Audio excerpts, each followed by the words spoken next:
Molding jobs that are too large and heavy to be handled at a bench are performed on the foundry floor.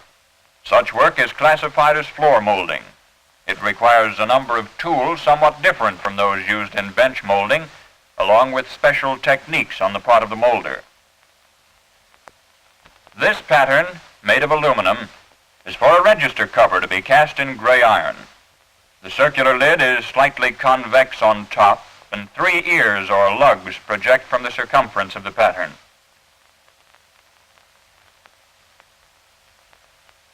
In molding irregular patterns such as this, the molder first determines where the parting should be made. At the start of the job, loose sand is spread on the floor where the cleats of the mold board will rest so as to support it firmly and level. Wedges are sometimes used for this purpose.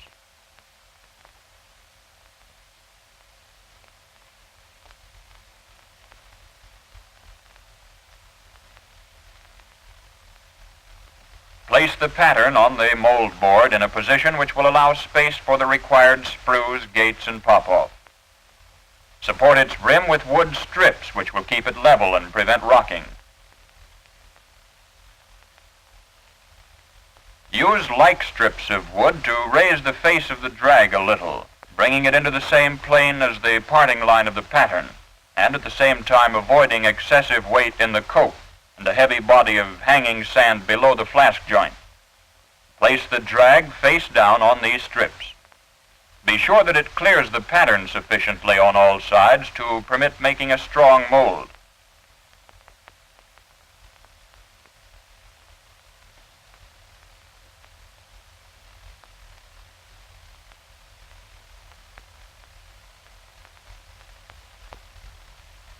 Riddle facing sand over the drag.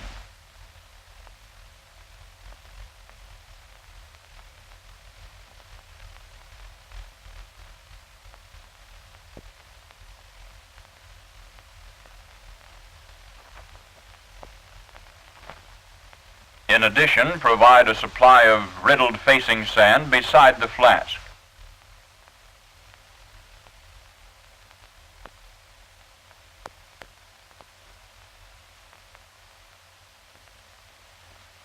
This avoids the waste which would result if facing were riddled over the entire drag to provide sand for facing the ears of the pattern.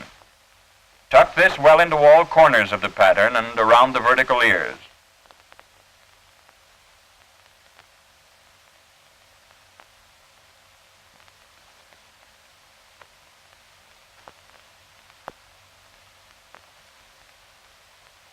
In adding heap sand, be careful not to displace the facing. Put in not more than 4 inches of heap sand before peen ramming. Ram hard around the edges of the flask.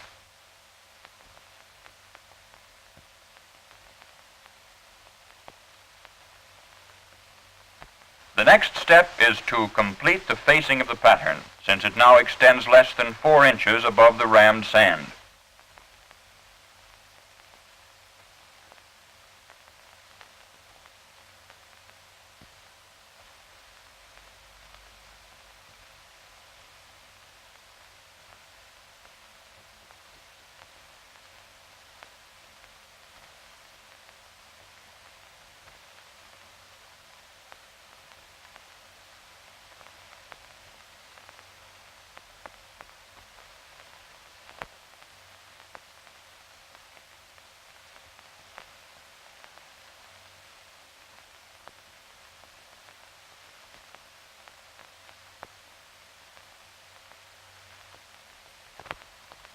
After peen ramming around the edge of the pattern, again add heap sand.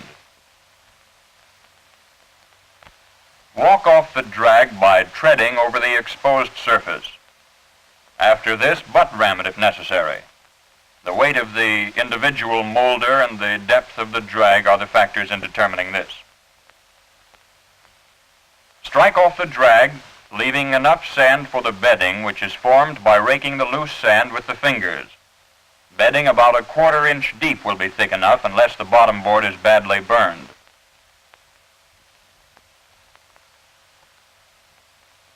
Vent thoroughly. being careful not to push the end of the vent wire too close to the pattern.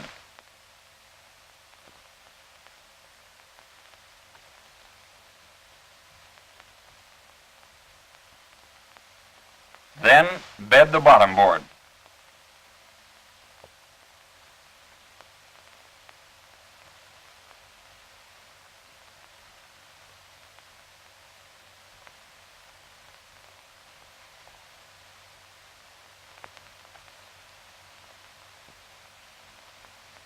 Clamp it securely to the mold board with clamps and wedges.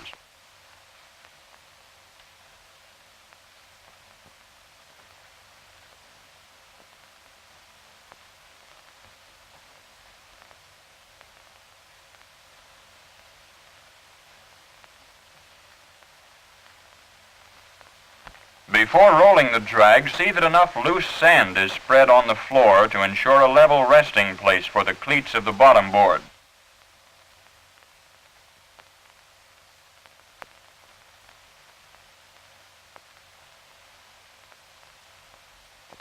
On larger molds, the molder may require help in rolling the drag.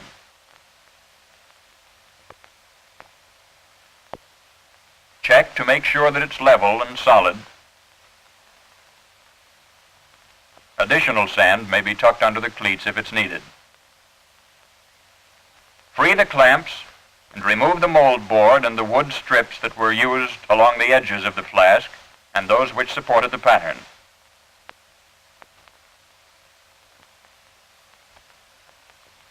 This will leave rammed sand standing above the parting line.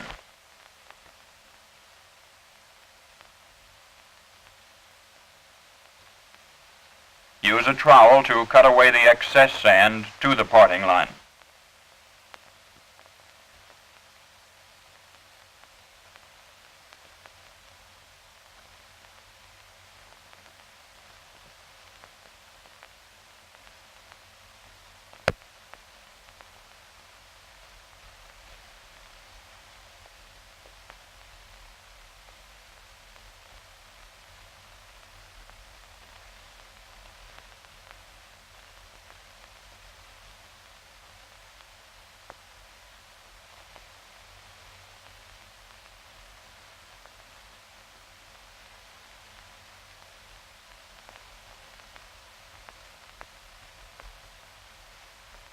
The surface of the pattern should be left clean, and the surface of the drag should be free of all loose sand. If sand adheres to any part of the pattern, a molder's dry brush and bellows may be used to remove it.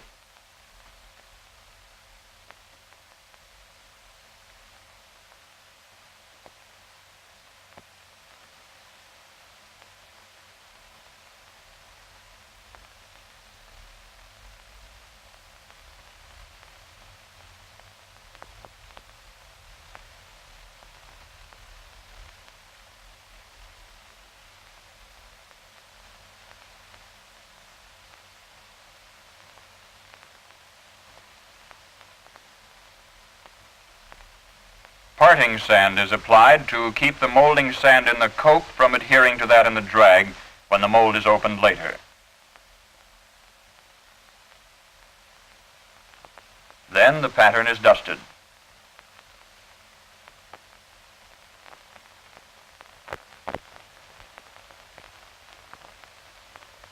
In flasks of the sizes used for floor molding, the copes are provided with crossbars to help support the sand when the cope is lifted. To ensure better adherence of the molding sand to the cope, first knock off any loose sand, then either wet or apply clay wash to the inside surfaces and the bars shortly before use.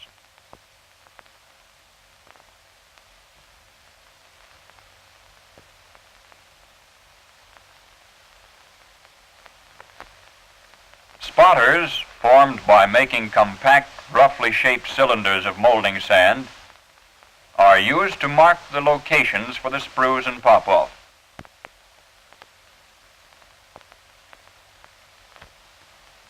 Riddle facing sand about a 1/4 inch deep over the surface of the drag, using a number 6 riddle to provide fine sand which will form a sharp impression and a smooth casting.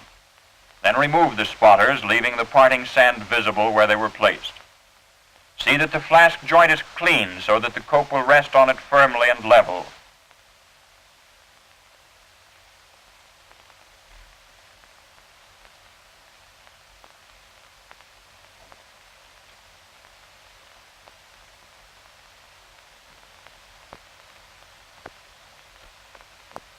Then locate the sprue and pop-off pins on the spots marked for them.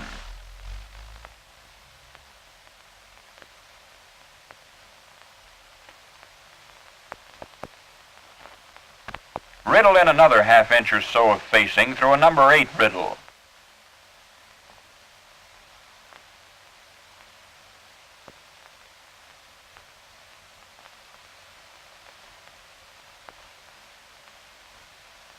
Then, using a number 4 riddle to eliminate lumps and possible sharp fragments of metal, add enough heap sand to fill the cope to the under edges of the bars.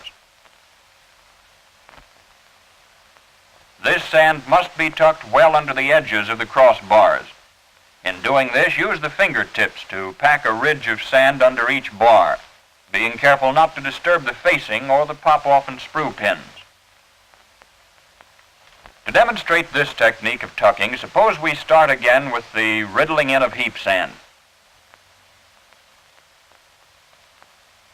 Now, with the side of the flask removed, so the ends of the bars are exposed, you can see how the molder uses his fingers with bars like these, which are tapered and grooved to hold the sand.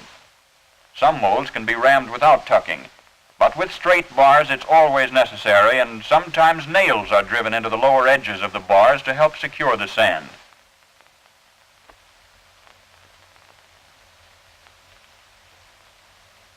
After filling the mold with heap sand, ram each space between the crossbars of the cope as though it were a separate mold. Peen ram firmly around the edges of the mold, but not too hard over the pattern, and again be careful not to displace the pop-off and sprue pins.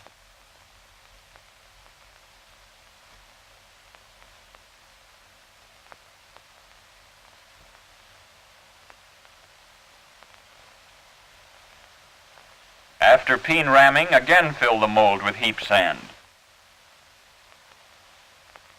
Walk it off.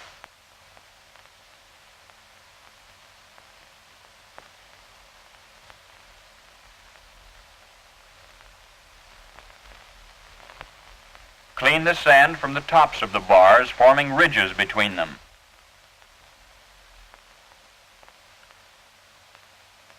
Then butt ram these ridges, being careful not to ram too hard over the high spot of the pattern.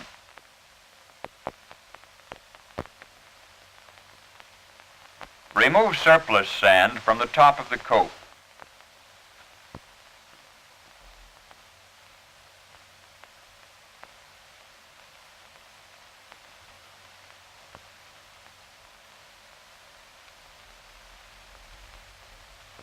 Vent within a ½ inch of the pattern, being careful to see that the area over the top of the circular pattern is thoroughly vented.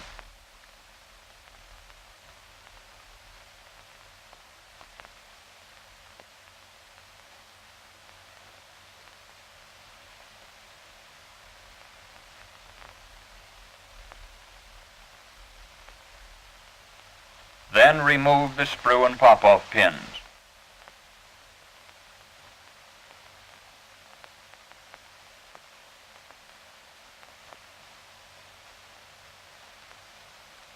Remount the tops of the sprues to form pouring cups.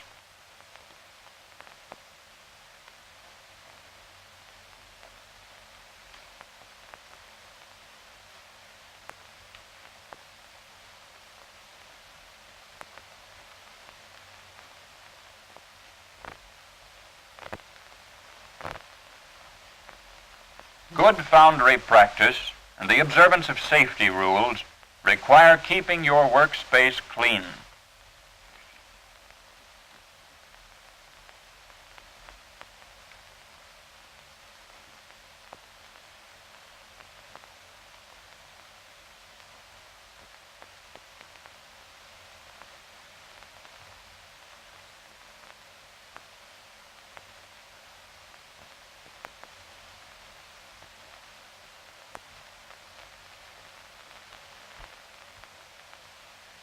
Wrap the drag well.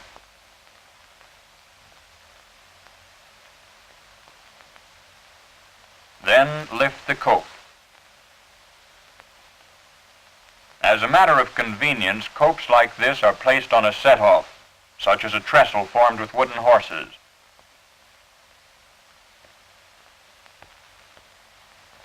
In testing the surface of the cope for possible soft spots, pay special attention to the sand immediately under the crossbars. Ream out the bottoms of the sprues and pop-off.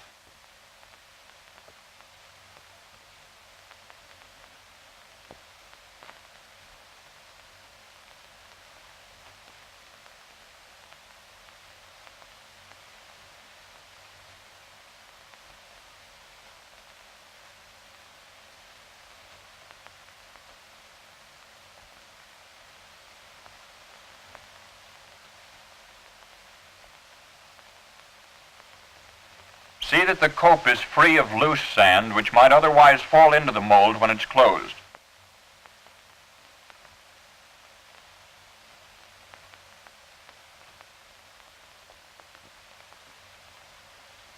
Likewise, clean the surface of the drag.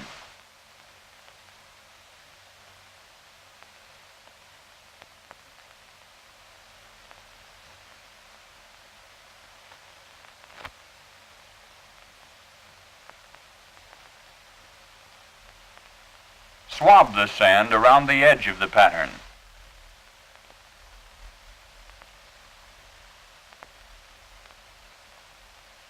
Use a wrapping bar and rod to wrap the pattern. Draw it with a wooden pin, split at the tapered end to provide the necessary friction.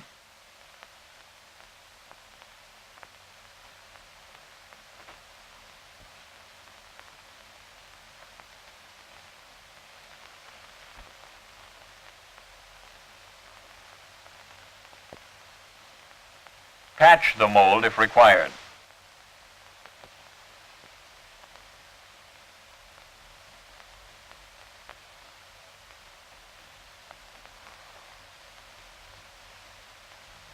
Then cut the fan gates to coincide with the sprues in the cope.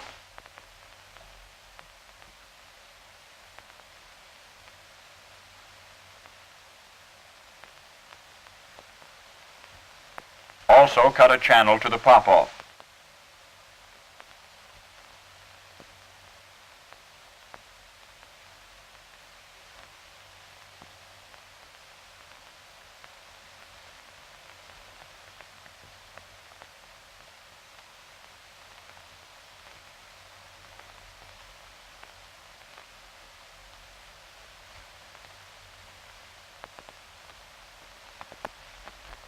Dust on soapstone or plumbago to form a refractory facing in both parts of the mold.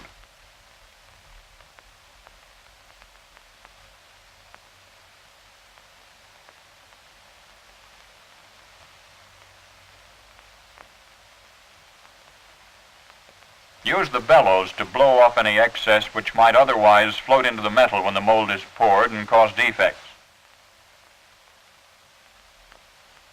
Check the face of the drag carefully for loose sand anywhere, particularly around the gates and channel, to avoid the risk of getting such sand into the mold cavity.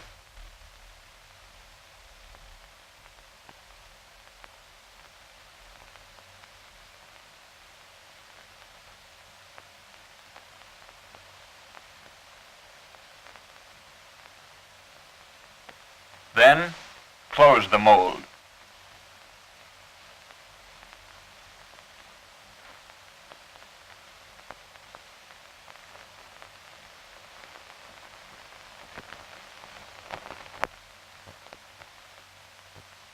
Clamps are used to hold the cope and drag securely together. Tension is attained by prying the clamps with a clamping iron up on wooden wedges. Be careful not to wedge the clamps too tightly, because excess pressure will crush or clamp off the mold.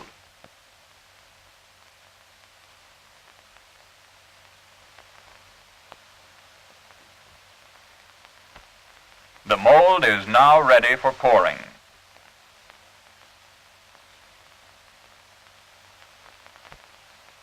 In review, when starting any molding job with a one-piece pattern, always decide in advance just how to bring the parting line into the approximate plane of the joint of the flask. If the pattern is one which might rock, see that it's properly supported on the mold board. In addition, support the drag with wood strips to make the parting line conform to the joint line of the flask.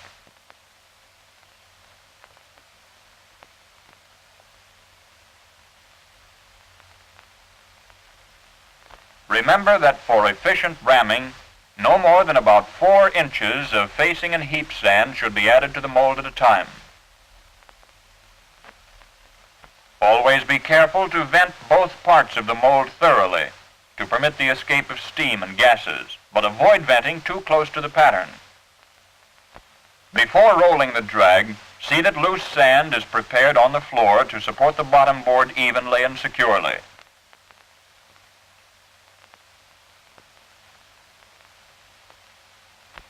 Remember that copes used in floor molding should be freed of loose sand, and either treated with clay wash or wet with water shortly before they're to be used. Always use spotters as an aid in accurate location of pins for the sprues and pop-off.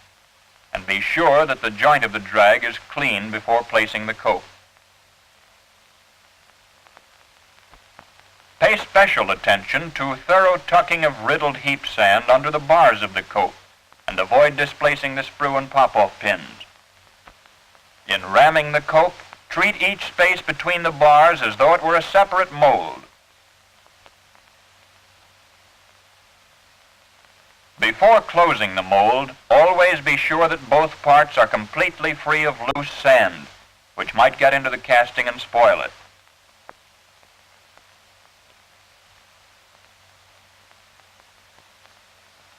See that every mold is securely clamped up, but be careful to avoid excessive strain on the clamps, which might crush or clamp off the mold.